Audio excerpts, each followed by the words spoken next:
اسحاق حاجی‌زاده از مقامات بلندپایه وزارت اطلاعات جمهوری اسلامی که حالا با نام آیساک حکیم در ونکوور زندگی میکنه، در سالیان گذشته فعالیت‌های گسترده‌ای داشته تا تجهیزات و تسلیحات لازم برای ساخت موشک‌های بالستیک و سانتریفیوژهای هسته‌ای جمهوری اسلامی رو تأمین کنه.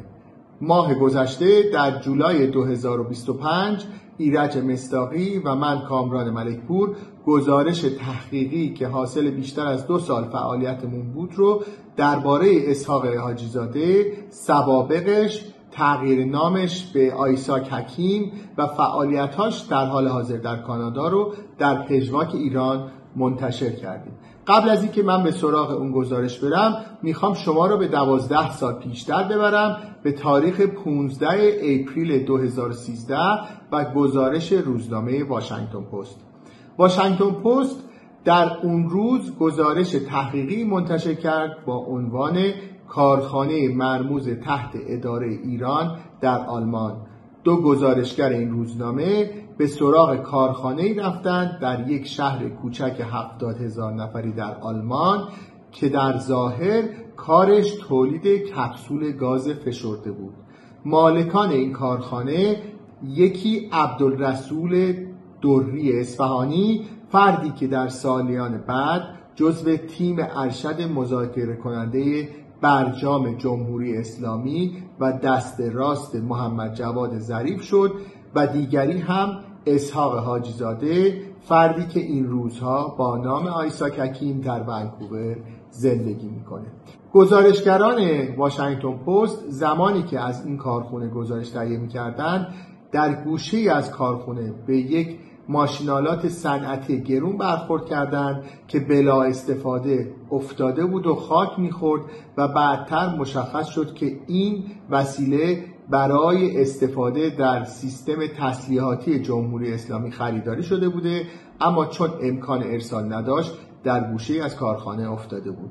این گزارشگران در گزارششون نوشتند که این کارخانه فعالیت‌های مشکوکش توجه مقامات آلمانی و امنیتی غربی رو به خودش جلب کرده، از جمله اینکه صاحبان این کارخانه دست رد به سینه هر سرمایه گذاری می زدن، فعالیتاشو قرار نبود براشون سودی به همراه بیاره و خلاصه انواع و اقسام نشانه هایی که حکایت از این داشت که این کارخانه در واقع پوششی هست برای تأمین تجهیزات و تسلیحات موشکی و هسته‌ای جمهوری اسلامی. به عنوان نمونه خبرنگاران واشنگتن پست نوشتن که در کارخانه در اون روزی که گزارش رو داشتن تهیه می‌کردن 1180 کیلوگرم الیاف کربن ذخیره شده بود که این حجم از الیاف کربن برای تولید بیشتر از 550 سانتریفیوژ هسته‌ای کفایت می‌کنه. در نهایت چند هفته بعد از انتشار گزارش واشنگتن پست، کارخانه MCS تکنولوژیز با نام برند تولیدی منسمن در آلمان برای همیشه بسته شد. یکی از صاحبان کارخانه اسحاق حاجی‌زاده بعد از بسته شدن این کارخانه دوباره به کانادا برگشت تا در کنار خانواده‌اش زندگی کنه.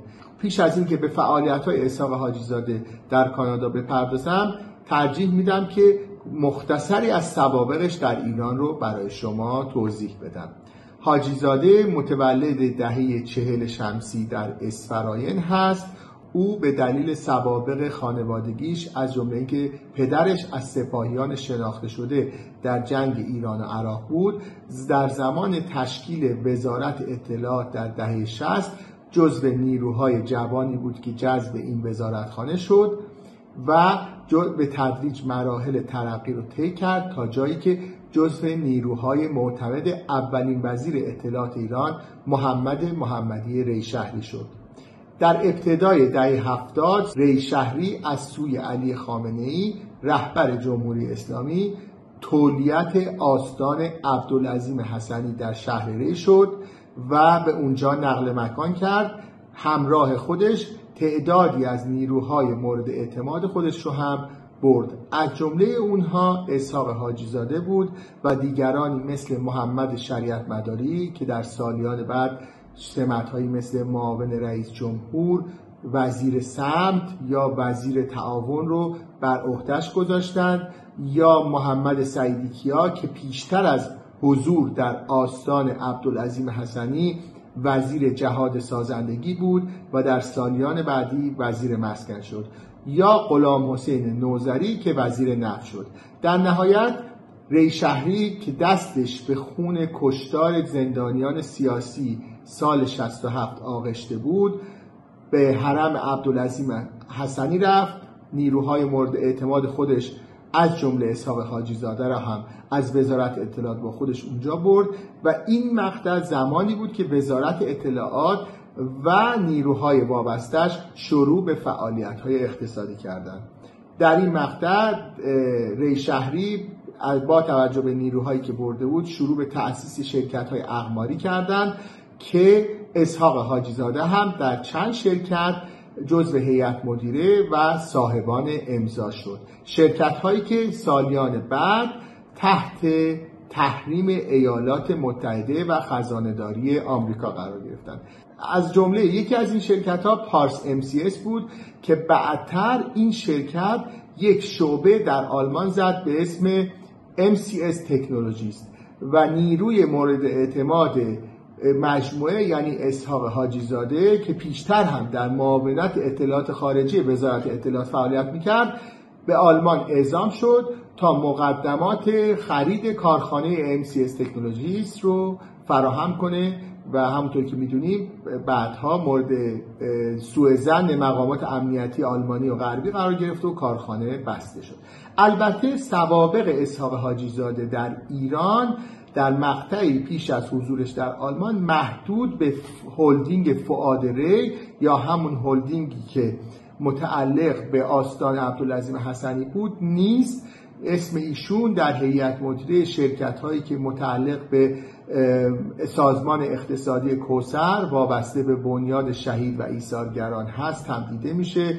مثلا اسم اسحاق حاجی زاده در شرکت توسعه اقتصاد آینده سازان دیده میشه، در شرکت پتروشیمی قائد بصیر دیده میشه. اینها همه شرکت‌هایی هستند که با عنوان خصوصی اما در واقع زیر مجموعه نهاد رهبری در جمهوری اسلامی هستند و حاجی زاده در چندین شرکت مختلف حضور داشته. این شرکت‌ها همگی تحت تحریم ایالات متحده قرار گرفتند. هم پارس MCS هم MCS تکنولوژیست که اسم حاجی زاده در آلمان در اون بوده، هم برند منسمن که کپسول‌های فشرده گاز در آلمان تولید می‌کرد MCS ظاهراً که البته می‌دونیم این حقیقت نداشت، اون رو هم تحت تحریم ایالات متحده است. سال 2013 وقتی کارخانه برای همیشه بسته شد، حاجی زاده به خانواده‌اش در ونکوور ملحق شد. ابتدا با اسم امیر حکیم در کلیسا حضور پیدا می‌کرد و اما به تدریج زندگیش دچار مشکل شد، چرا که اسم حاجی زاده در لیست آنتی مانی لاندریز، ارگان‌هایی که نظارت بر پولشویی دارن، دیده میشد. او به عنوان فردی که میتونست برای جمهوری اسلامی پولشویی کنه شناخته میشد و به تدریج بانک‌ها حساب‌های خودش و حتی بستگانش رو بستن. اینجا بود که در سال 2016 حاجی زاده به این فکر افتاد که نام و نام فامیلش رو تغییر بده تا سیستم‌های بانکی، مالی و حتی امنیتی آمریکا، کانادا رو بتونه گول بزنه. حاجی زاده در این انتخاب اسم روش هوشمندی رو پیش گرفت، رفت نام و نام فامیلی یهودی برای خودش انتخاب کرد، آیساک حکیم. از قضا خانواده حکیم خانواده یهودی ایرانی هستند که دهه هاست در کانادا حضور دارن و به دلیل اینکه یک برند عینک در کانادا و فروشگاه متعدد صدها شعبه دارن بسیار شناخته شده هستند که اگر جایی از آیساک حکیم سوال میشد که شما چه نسبتی داری یا سوابقتون چیه، ایشون خودش رو به اون خانواده به صورت غیر واقعی منتسب کنه. در نهایت آیساک حکیم تغییر نامش واقعا بهش کمک کرد. آیساک تونست که در همون بانک هایی که اسمش رو به عنوان اسحاق حاجی زاده شناخته بودن، حسابشون بسته بودن، دوباره حساب باز کنه و شروع به فعالیت کاری بکنه. در سال 2019 اسحاق حاجی زاده با فردی به اسم محمد مسعود رهدل یا مسعود رهدل آشنا شد.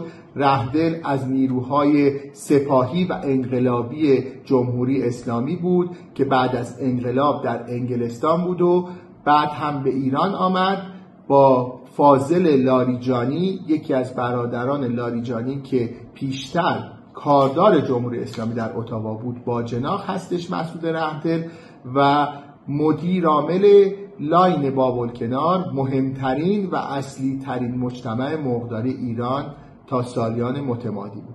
رهدل پیشتر خودش وارد یک شرکت بیمه‌ای کارگزار مالی به اسم ورد فاینانشال گروپ شده بود در دفتری در خیابون جورجیا در ونکوور، و به اسحاق حاجی زاده هم پیشنهاد کرد که اونجا حضور پیدا کنه و حاجی زاده هم خیلی راحت ظرف چند هفته با گذراندن یه امتحان ساده در واقع تبدیل به یک مشاور بیمه‌ای و مالی شد. به نظر میرسه که اسحاق حاجی زاده زمانی که برای گرفتن لایسنس WFG اقدام کرده، سوابقش رو، نام پیشینش رو به WFG یا اعلام نکرده یا این شرکت مداقه لازم رو در مورد سوابق ایشون انجام نداده، چرا که اگر انجام میشد حتما به نام اسحاق حاجی زاده در لیست های افراد مشکوک به ارتباط با سازمان های تروریستی و پولشویی برای جمهوری اسلامی برخورد میکرد. حاجی زاده از سال 2019 بیشتر از 5 سال تا آگوست 2024 در WFG ونکوور مشغول به کار بود. همزمان مسعود رهدل هم اونجا بود و اینها بیمه برای افراد مختلف خریداری می‌کردند یا سبدهای مالی سهام از طریق WFG برای افراد طراحی می‌کردند و ازشون می‌خواستن سرمایه گذاری کنند. و می‌بینیم که ترفند اسحاق حاجی زاده برای اینکه سیستم‌های امنیتی، مالی و نظارتی کانادا و آمریکا رو دور بزنه کارساز شد و بعد از 2024 آگوست 2024 هم به یه شرکت بیمه‌ای دیگه در ونکوور نقل مکان کرده. حاجی زاده ثروت خوبی رو با خودش از ایران آورده. با توجه به اینکه کارگزار مالی وزارت اطلاعات و شرکت‌های وابسته‌اش بوده، میلیون‌ها دلار سرمایه داره. فقط خانه مسکونی ویلایش در ونکوور که به اسم خودش، البته آیساک حکیم و سوسن حیدریان همسرش هست، بیشتر از 4 میلیون دلار قیمتش هست و البته ثروت متنوعی که حالا لیستش از مجال این صحبت خارج هستش. زمانی که ایرج مصداقی و من کامران ملکپور خواستیم بعد از تهیه مستندات، مدارک و سوابق با اسحاق حاجی زاده مصاحبه کنیم، ایشون به مصاحبه تصویری یا شفاهی رضایت نداد. در نهایت پاسخ مسیج ها و تکست های ما رو در تلفن داد. در ابتدا انکار میکرد مسائل رو، بعدتر تایید کرد که نام فامیلش رو تغییر داده، اگرچه میگفت که این سوابقی که ما ازش پیدا کردیم هیچ مشکلی نداره و نشانش هم این هستش که ایشون دائما به ایالات متحده آمریکا سفر میکنه. پس حضور اسمش در چندین شرکت، دست کم 5 شرکت تحت تحریم ایالات متحده هیچ مشکلی نداشته و اگر اینجوری بود هوملند سکیوریتی آمریکا جلوی ورود ایشون رو میگرفت. در آخرین مسیجی که بین ما تبادل شد، مسیج تهدیدآمیز اسحاق حاجی زاده آیساک حکیم بود که در اون گفته بود اگر گزارشی در موردش منتشر کنیم، نه تنها خودش و وکلاش بر علیه ما شکایتی تنظیم خواهد کرد، بلکه دیگرانی هم، سیستم ها و سازمان هایی هم خواهند بود که واکنش نشون خواهند داد و این گونه شد که ارتباط به پایان رسید. در نهایت آن چیزی که شاهد هستیم ضعف سیستم امنیتی نظارتی کانادا هستش که یک فردی میتونه به راحتی نام فامیلش رو تغییر بده بدون اینکه سوابقش رو به جای اعلام کنه. حتی بانک ها که سیستم های نظارتی بسیار سفت و سختی ظاهرا دارن رو گول بزنه، به یک شرکت بین المللی بیمه‌ای سرمایه گذاری مالی بره و حالا معلوم نیست که برای چه افرادی و چه مبالغی سرمایه گذاری کرده، آیا فعالیت های پولشویی اونجا رخ داده یا نه، که این موضوعی هستش که میتونه بعدها مورد توجه قرار بگیره. از اینکه به این ویدیو توجه کردید از شما سپاسگزارم.